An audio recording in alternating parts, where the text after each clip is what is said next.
They called me the family failure, the dropout, the one who couldn't handle the pressure.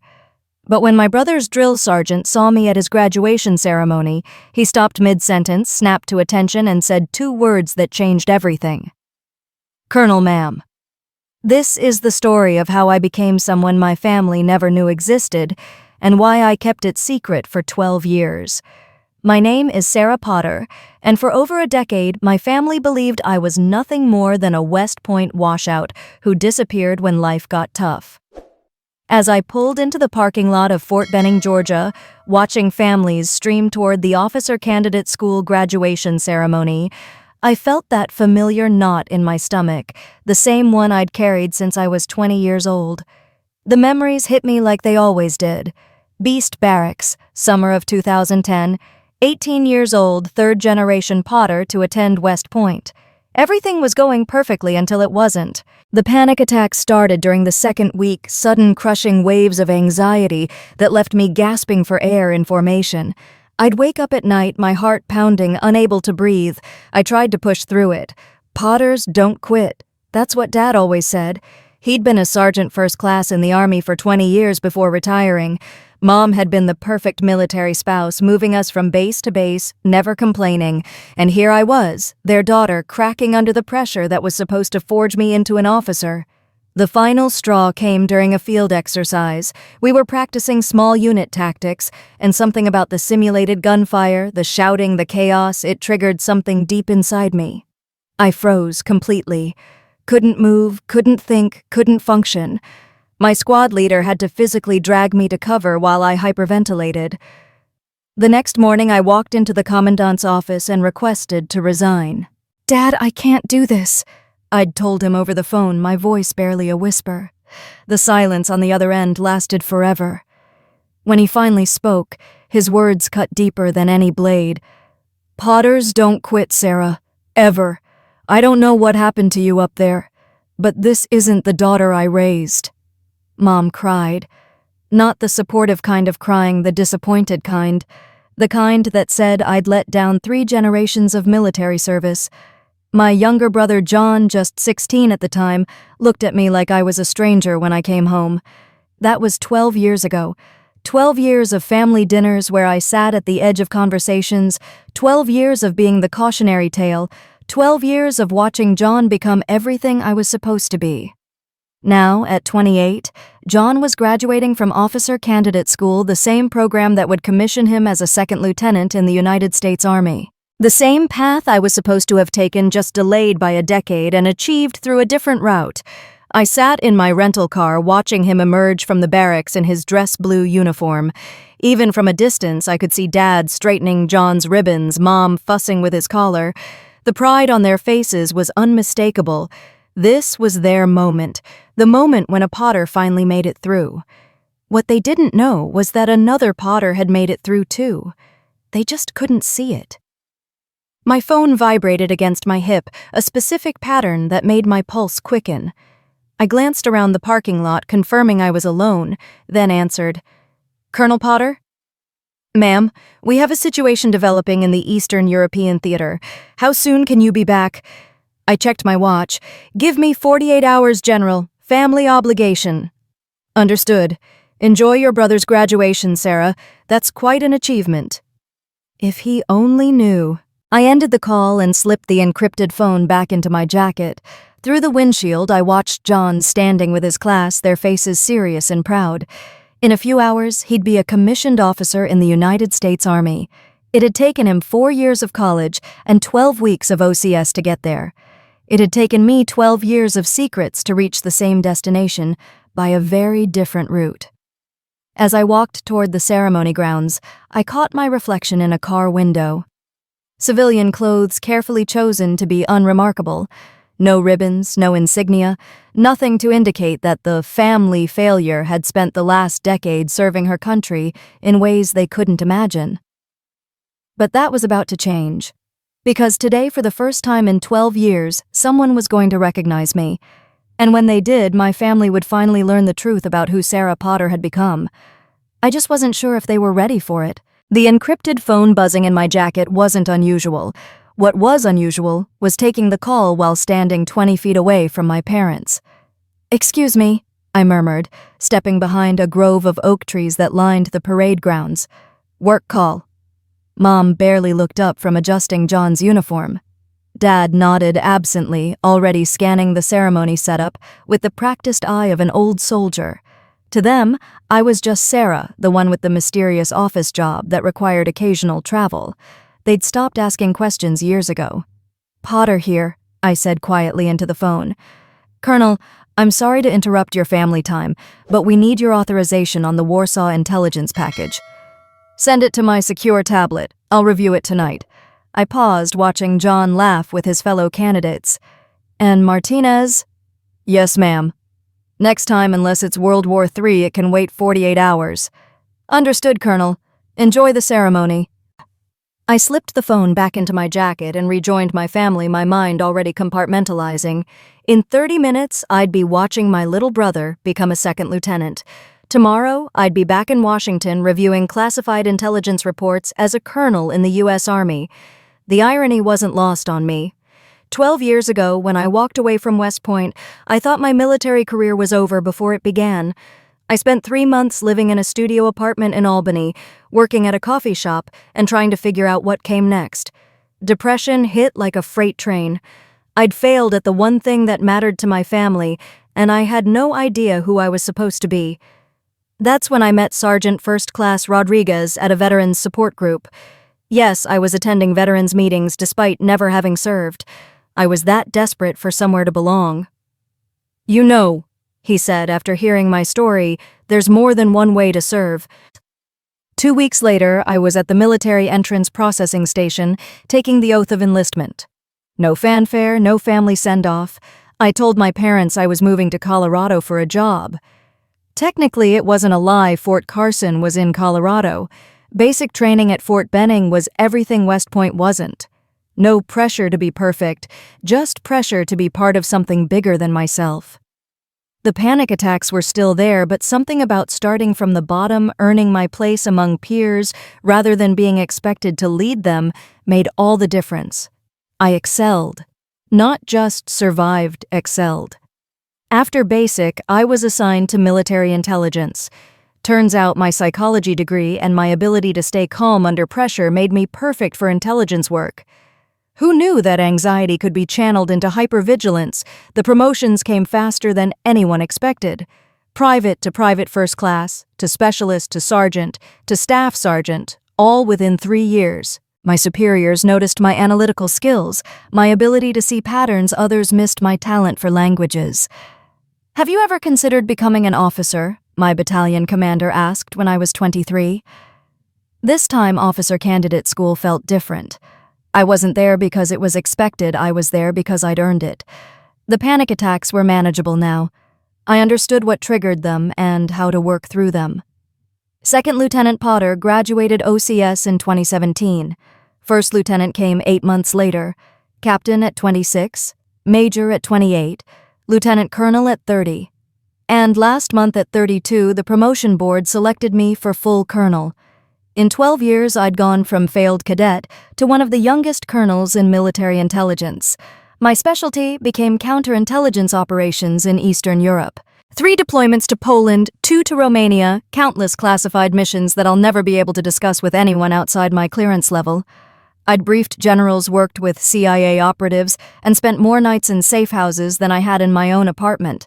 The awards came with the territory. Bronze Star Medal Defense, Meritorious Service Medal, Joint Service Commendation Medal, with 3 oak leaf clusters, decorations that would make any military family proud, decorations my family would never see, because Colonel Sarah Potter officially didn't exist to anyone outside the intelligence community. My personnel records were classified, my duty assignments were compartmentalized. Even my promotion ceremonies were closed affairs with limited attendance. I'd become a ghost in my own family. The hardest part wasn't the secrecy, it was watching John struggle with the pressure I'd once felt. Every phone call home, I heard the weight of expectations in his voice. He was carrying the burden of restoring the Potter family honor, and he didn't even know it was already restored. "Sarah." Mom's voice brought me back to the present. The ceremony's about to start. I looked toward the parade grounds where hundreds of families were taking their seats. John stood with his Class 43, soon-to-be second lieutenants, who would scatter across the globe leading soldiers in peacetime and war. In the distance, I spotted Drill Sergeant Martinez organizing the formation. My chest tightened. Martinez had been at Fort Benning for 15 years. He'd been here when I went through OCS. He'd been here when I returned 2 years later for advanced intelligence training. He knew exactly who Colonel Sarah Potter was. "I'll find you after," I told my parents, deliberately choosing a seat several rows behind them. As the ceremony began, I couldn't shake the feeling that my 12-year secret was about to collide with the family that had never stopped loving me, even when they thought I'd stopped serving. Word count 967, Section 3, The Graduation Day. The morning air at Fort Benning carried the crisp promise of November in Georgia. I'd chosen my clothes carefully: dark slacks, a navy blazer, nothing that screamed military, but nothing that looked out of place at an army ceremony. After 12 years of blending into crowds, it had become second nature. John emerged from the barracks at 0600, his dress blue uniform pristine. Even from across the parking lot, I could see Dad's handiwork in the razor-sharp creases and perfect alignment of ribbons. Mom fussed with John's collar one last time before stepping back to admire their work. "Our son, the officer," she whispered, her eyes bright with tears. I felt the familiar twist in my chest.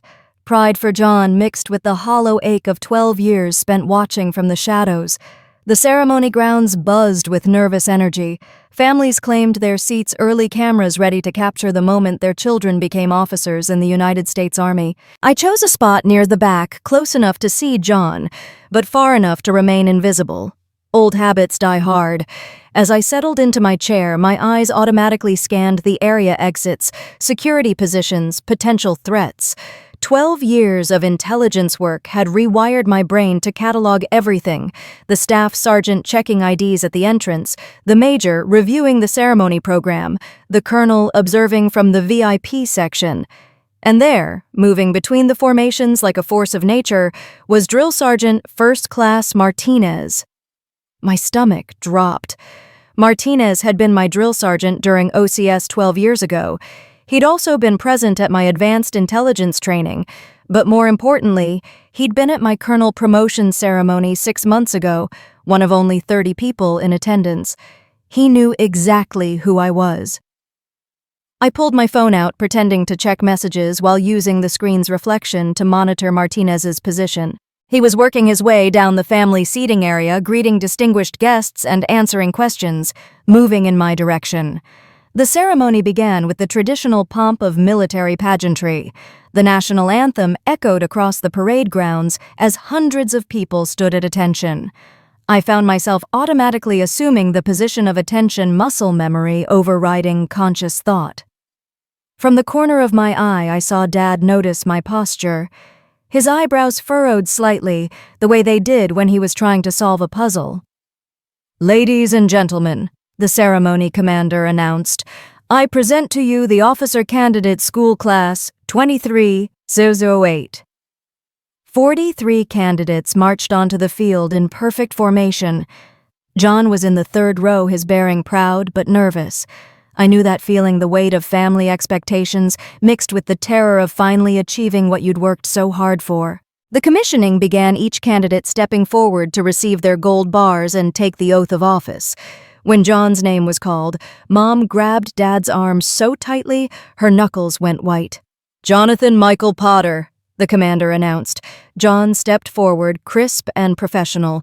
As the colonel pinned on his second lieutenant bars, I felt tears I hadn't expected burning behind my eyes. Whatever complications existed between my family and me, this moment was pure. John had earned this. The applause died down as the newly commissioned officers returned to formation. That's when I felt someone approaching from my left. "Excuse me?" I looked up to see Drill Sergeant Martinez standing beside my row, his expression professional but puzzled. "Ma'am, I'm sorry to interrupt, but—" He paused, studying my face more closely. The recognition hit his features like a lightning bolt. His entire demeanor changed. Martinez straightened to full attention, his heels clicking together with military precision. Every conversation around us began to fade as people noticed the drill sergeant's sudden formality. "Colonel Potter," he said, his voice carrying across the silent rows. "Ma'am, I didn't realize you were attending today's ceremony." The words hung in the air like a live grenade. Every head within 20 feet turned toward me. Parents stopped talking mid-sentence. New lieutenants froze in place. Even the ceremony commander looked over to see what had caused the disturbance. But it was my family's reaction that stopped my heart. Dad's face went through a series of expressions: confusion, disbelief, then something approaching shock. Mom's mouth fell open, her hand still gripping Dad's arm. And John dropped his cover. His dress blue hat hit the ground with a soft thud that somehow seemed to echo across the suddenly silent ceremony grounds. "I'm here in an unofficial capacity, Sergeant," I said quietly, my voice steady, despite the chaos erupting inside my chest. "Please continue with your duties." Martinez nodded sharply. "Yes, ma'am. My apologies for the interruption." But it was too late. The damage was done. As Martinez moved away, the whispers started, rippling through the crowd like waves from a stone dropped in still water.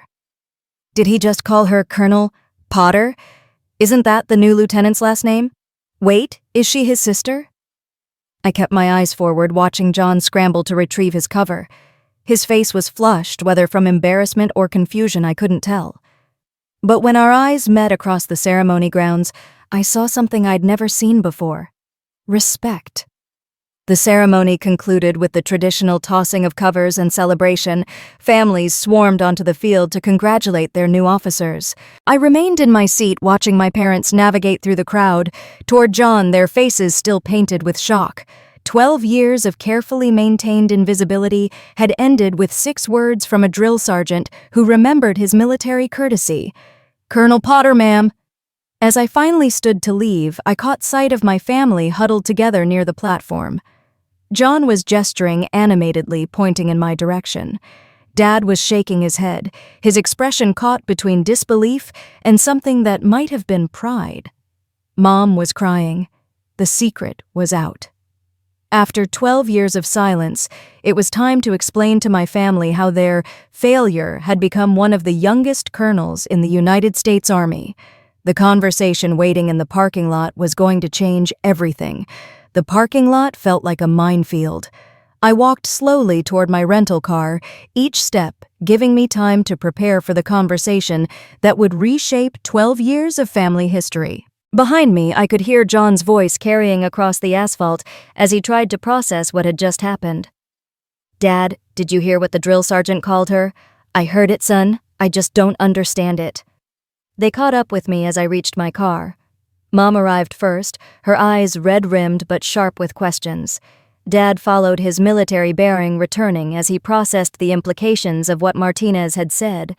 John brought up the rear, his newly pinned lieutenant bars catching the afternoon sunlight. "Sarah." Mom's voice was carefully controlled, the tone she used when she was trying not to explode. "We need to talk." I leaned against my car, crossing my arms. 12 years of practiced calm served me well. "I know." "Colonel." Dad's voice cracked slightly on the word. "That drill sergeant called you Colonel." "He did." John stepped closer, his face a mixture of confusion and hurt. "Sarah, what the hell is going on? We all thought—" "You thought I was a failure." The words came out gentler than I intended. "I know." The silence stretched between us like a chasm. Around us, other families were loading into cars, heading to celebration dinners and proud phone calls to extended family. We stood in our small circle, 12 years of assumptions crumbling in real time. Dad found his voice first. His 20 years as an NCO kicked in, seeking facts over emotion. "Are you telling me you're actually a colonel in the United States Army?" I reached into my jacket and pulled out my military ID card, handing it to him without a word. His hands shook slightly as he examined it. "Colonel Sarah M. Potter, U.S. Army." He read it aloud, his voice growing stronger with each word. "Military intelligence. Security clearance." He paused, looking up at me. This clearance level. Sarah, what exactly do you do? I can't tell you that. The response was automatic, ingrained by years of security briefings. What I can tell you is that I've been serving for 12 years, since 3 months after I left West Point. Mom's composure finally cracked. 12 years. You've been in the Army for 12 years and you never told us. The accusation in her voice hit harder than expected.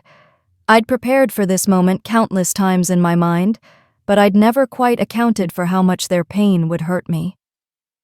I couldn't tell you. Couldn't or wouldn't? John's voice was sharp with betrayal. Do you have any idea what we went through? What I went through thinking I had to make up for your failure. That stopped me cold. In all my calculations about operational security and family protection, I'd never considered how my disappearance had affected John's journey. John, I spent 4 years in college terrified of disappointing everyone the way you did. I pushed myself through OCS thinking I was the family's last chance at military honor. His voice broke slightly. And you were already a colonel. Dad handed back my ID card, his expression unreadable. How what?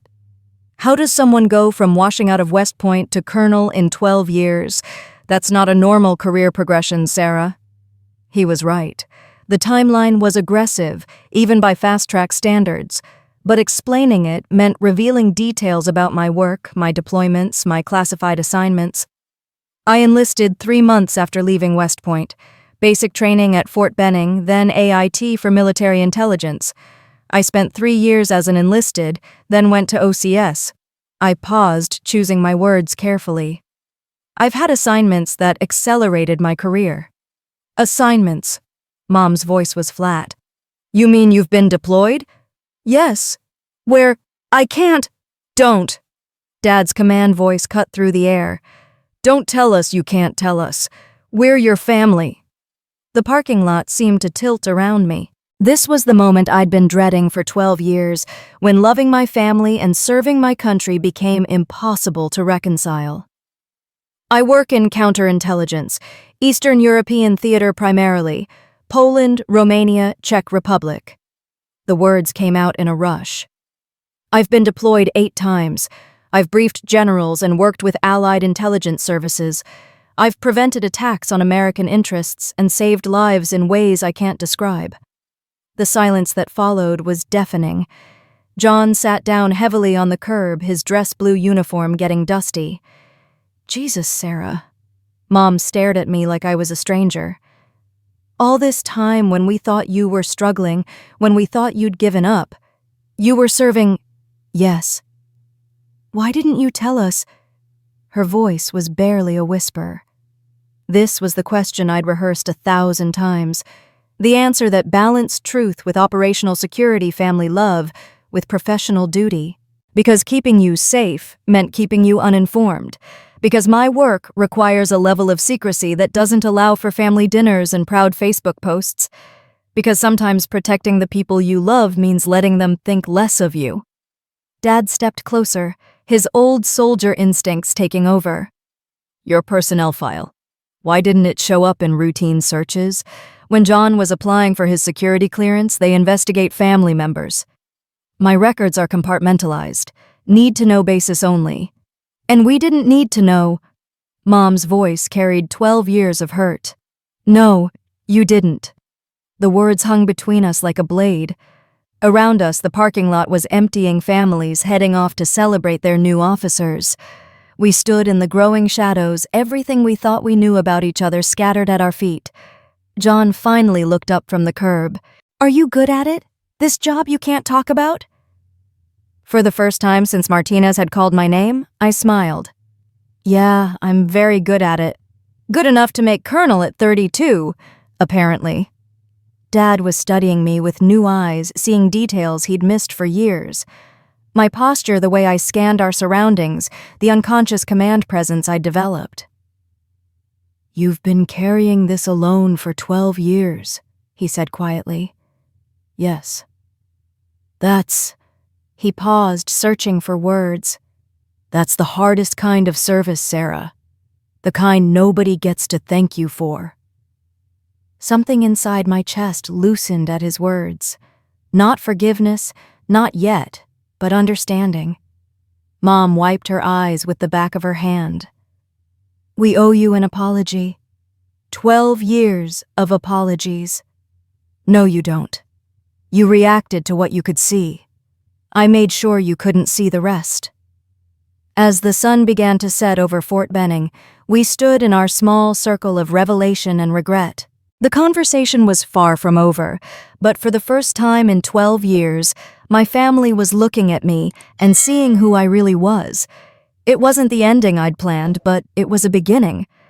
I'd been staring at the ceiling for 2 hours, replaying every moment from the ceremony, every word from the parking lot confrontation. Sleep felt impossible when 12 years of carefully constructed barriers had crumbled in a single afternoon. "Hello." "Sarah." Dad's voice was quiet, careful. "I hope I'm not calling too late." "You're not. I wasn't sleeping."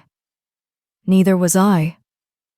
He paused, and I could hear the weight of unspoken words. "Your mother and I have been talking. John, too. We need to understand what happened. All of it." I sat up in bed, switching on the lamp. "Dad, not over the phone. Can you come by the house tomorrow morning before you leave?" The question carried more than logistics. It was an invitation back into a family I'd been protecting from the outside for over a decade. "I'll be there at 800.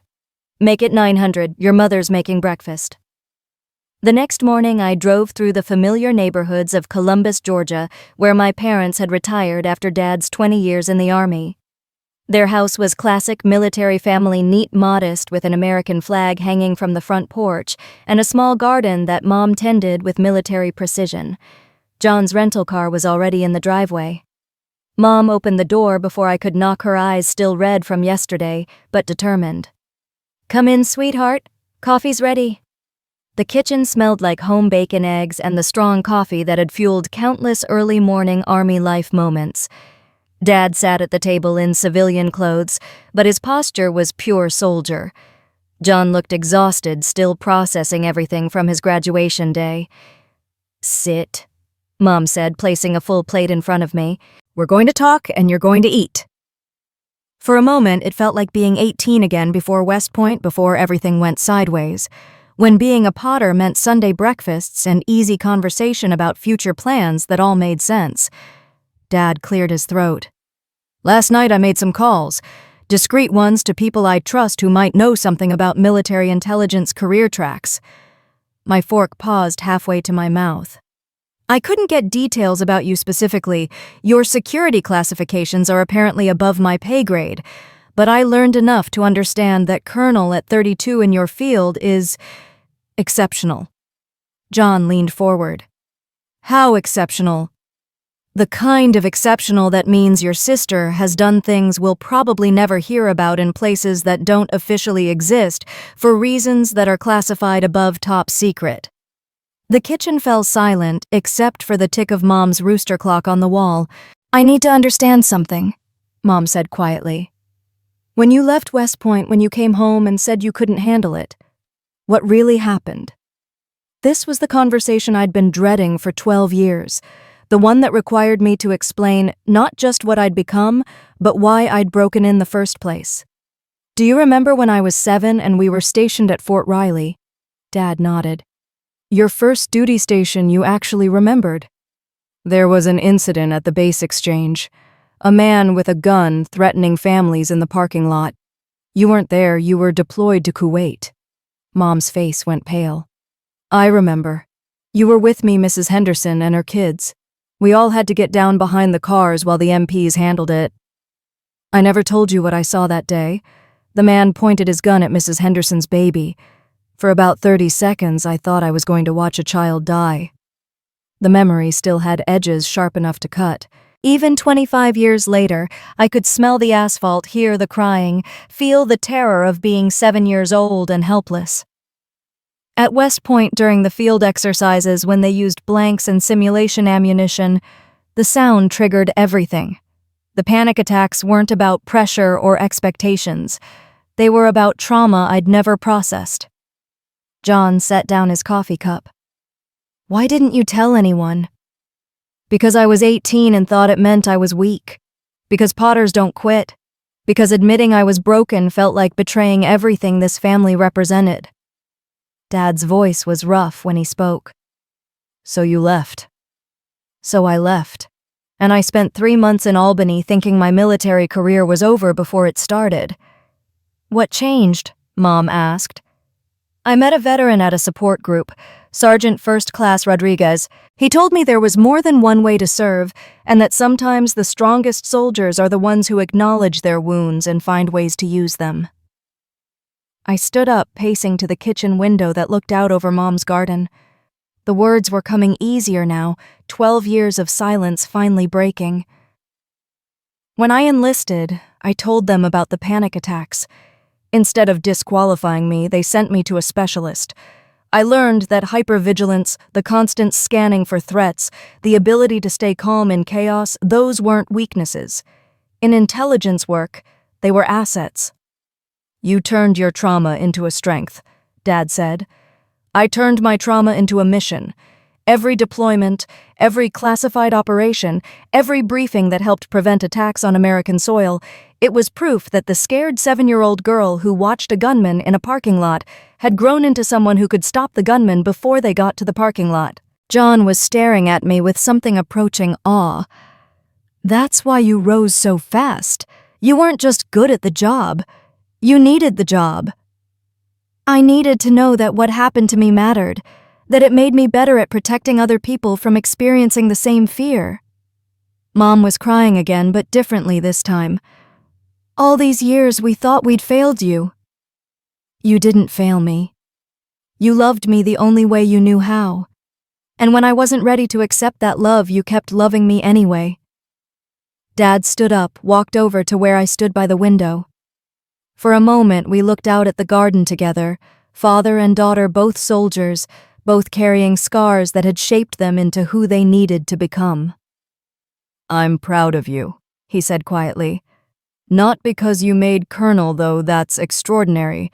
I'm proud because you found a way to turn your broken pieces into something that protects other people." "I'm proud too," John said from the table. "And I'm sorry. For 12 years I've been carrying the weight of thinking I had to redeem our family's military honor. I never realized you'd already done it." We stood there in Mom's kitchen, surrounded by the smell of coffee and the sound of the rooster clock, finally seeing each other clearly for the first time in over a decade. "What happens now?" Mom asked. "Now we figure out how to be a family again, with boundaries, with security requirements, but as a family. Can you tell us when you deploy?" "Sometimes. Not where, not why, but sometimes when." "Can you call when you get back safe?" "Always." "Can you come home for Christmas?" I smiled, feeling lighter than I had in years. "If I'm not saving the world that week." John laughed, the first real laugh I'd heard from him since the ceremony. "No pressure, Colonel." "None at all, Lieutenant." As I prepared to leave for my flight back to Washington, Mom pulled me aside. "I need you to know something," she said. "Every night for 12 years I've prayed for you. I didn't know where you were or what you were doing, but I prayed that wherever you were safe, and you were making a difference. Your prayers worked, Mom." "Good." She hugged me tight, and for the first time since I was 18, it felt like coming home instead of saying goodbye. "Now go save the world, Colonel. We'll be here when you get back." 3 months after John's graduation, I was back at Fort Benning for his advanced officer course send-off. This time, I didn't hide in the back row. "Is that your sister?" I heard one of the other families whisper as I walked toward the reserved seating section. "The Colonel—" Word had spread through the tight-knit military family network the way it always does, quickly, and with growing embellishment. By now, the story had evolved into something approaching legend: the West Point dropout, who became one of the Army's youngest colonels, the intelligence officer so classified her own family didn't know she existed. Most of it was accurate. Some of it was Hollywood nonsense. All of it meant I couldn't slip back into invisibility the way I'd hoped. "Sarah," Mom waved from the third row, her voice carrying the pride she'd kept bottled up for 12 years. "Over here." I settled in beside Dad, who was wearing his Veterans of Foreign Wars cap and a smile that hadn't faded since our kitchen conversation 3 months ago. "How are you adjusting to having a famous daughter?" I asked quietly. "Famous," he chuckled. "Honey, in this community, having a colonel in the family is like having a minor celebrity. Your mother's gotten more invitations to coffee in the last 3 months than she had in the previous 3 years. And how's John handling it?" Dad's expression grew more serious. Better than expected. Having the pressure off helped him relax into his own leadership style. His company commander says he's one of the most naturally confident lieutenants they've seen. On the platform, John stood with his fellow officers preparing for their next phase of training. The advanced officer course would teach them to lead larger units, handle more complex operations. It was the next step in what I hoped would be a long and successful career. "He asked me something interesting last week," Dad continued. "What's that?" "He wanted to know if I thought he should try for military intelligence when he makes captain." I felt a familiar tightness in my chest. "What did you tell him?" "I told him to choose his own path, that the Army has room for all kinds of leaders, and he should find the branch where his skills would do the most good." Good answer. But I also told him that if he did choose intelligence work, he'd have one hell of a mentor available for advice. The ceremony began before I could respond, but I felt the weight of what Dad was suggesting. For 12 years, I'd served alone, my expertise isolated from my family by necessity.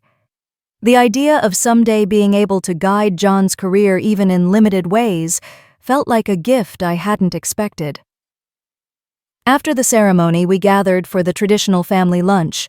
The restaurant was full of Army families celebrating their officers' achievements, the comfortable chaos of military life at its best. "So," John said, cutting into his steak, "I've been thinking about our conversation at Christmas." We'd spent Christmas Day at Mom and Dad's house, my first family holiday in 12 years. Between opening presents and Mom's turkey dinner, John had peppered me with carefully worded questions about leadership decision-making and what it took to succeed in high-stakes environments. "What about it?"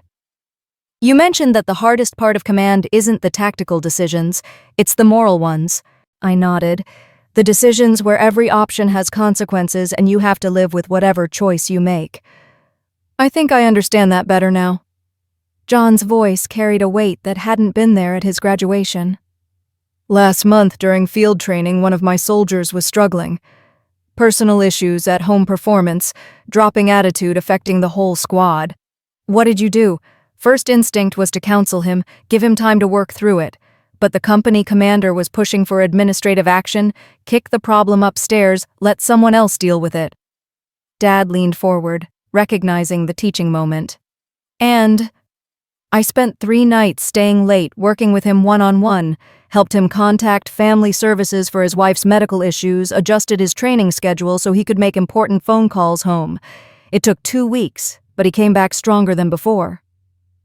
"Good leadership," I said simply. "The thing is, I kept thinking about what you said about serving in the shadows. Sometimes the most important work is the work nobody sees."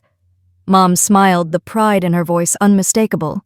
"Both my children turned out to be the kind of officers who take care of their people."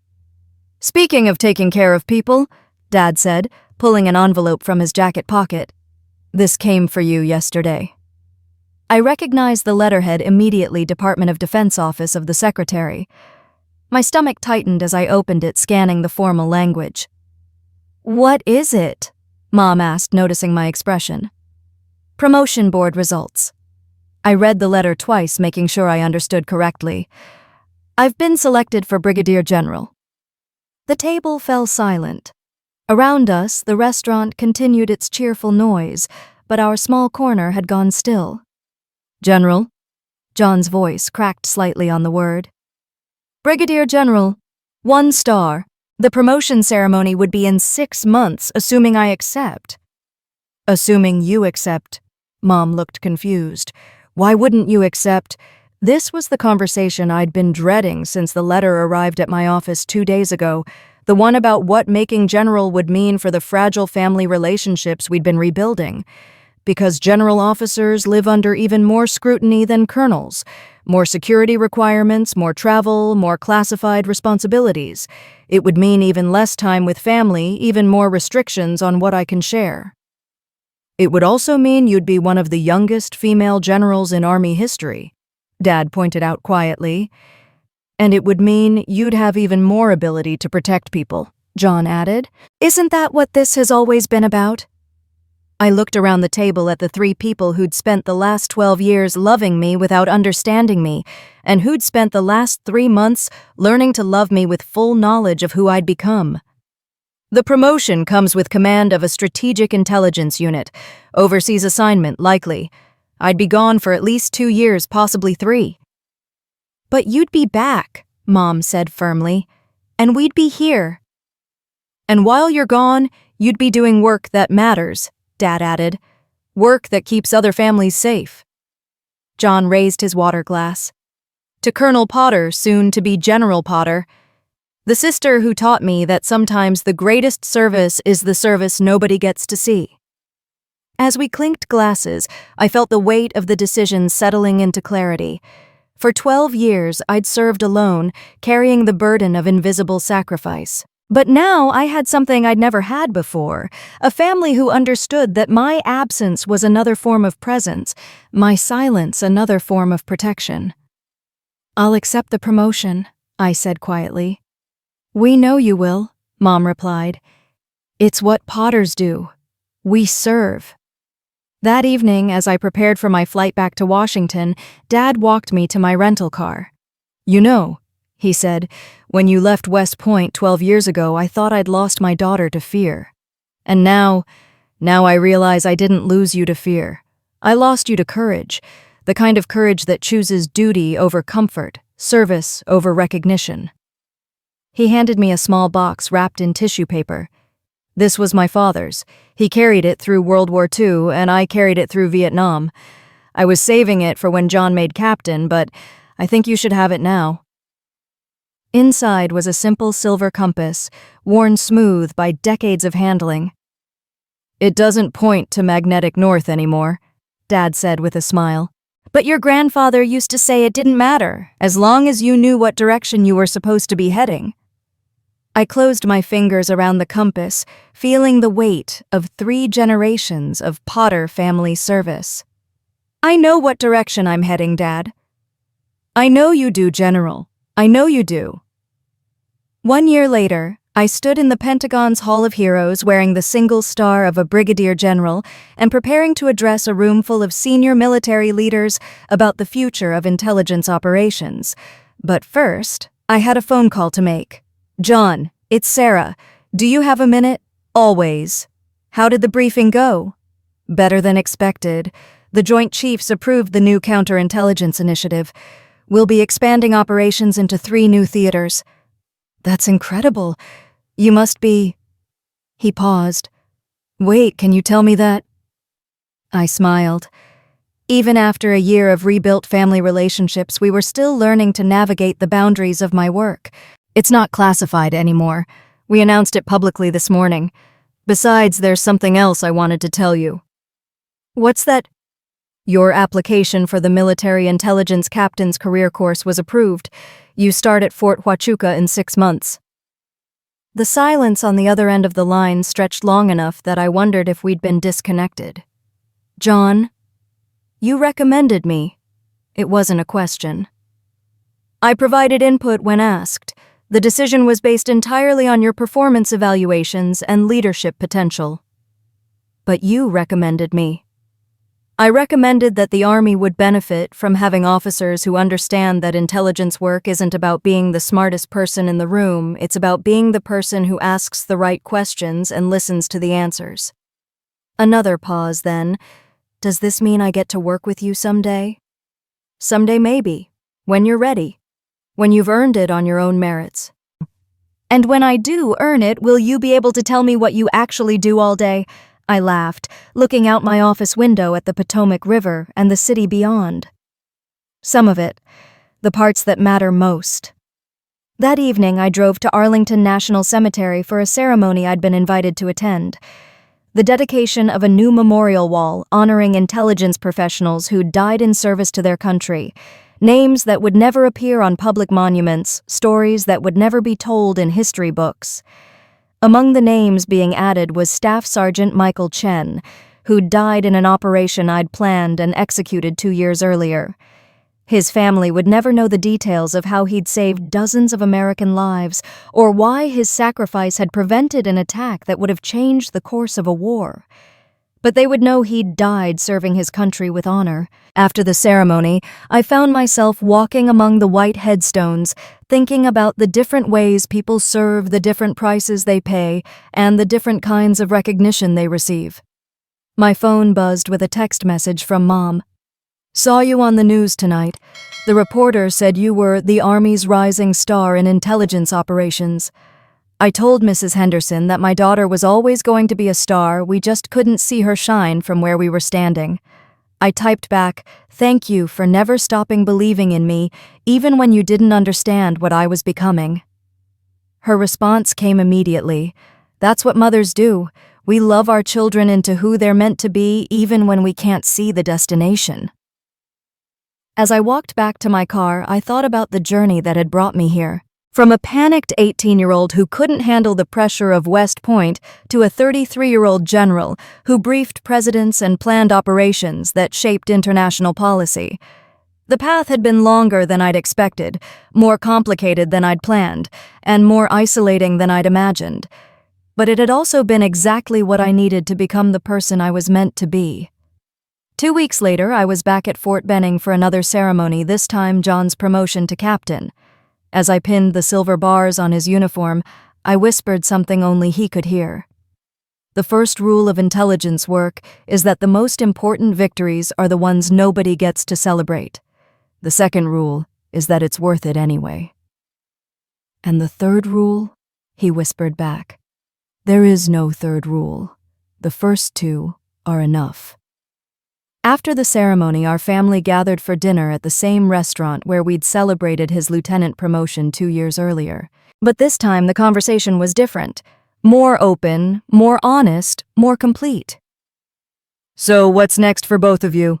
Dad asked as we waited for our food to arrive.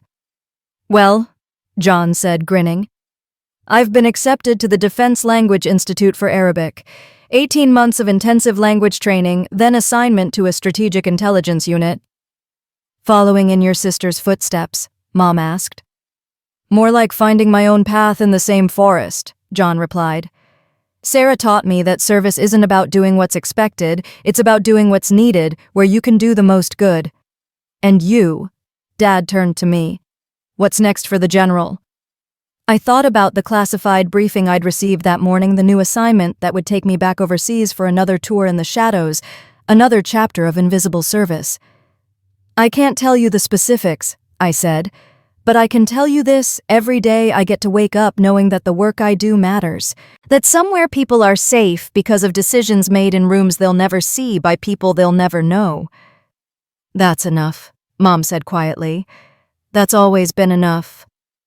As we raised our glasses for a toast, I looked around the table at the family who'd learned to love me in the light and in the shadows, who'd forgiven my silence and celebrated my service, who'd taught me that sometimes the greatest gift you can give someone is understanding them exactly as they are. "To the Potters," I said, "who serves in all the ways that matter."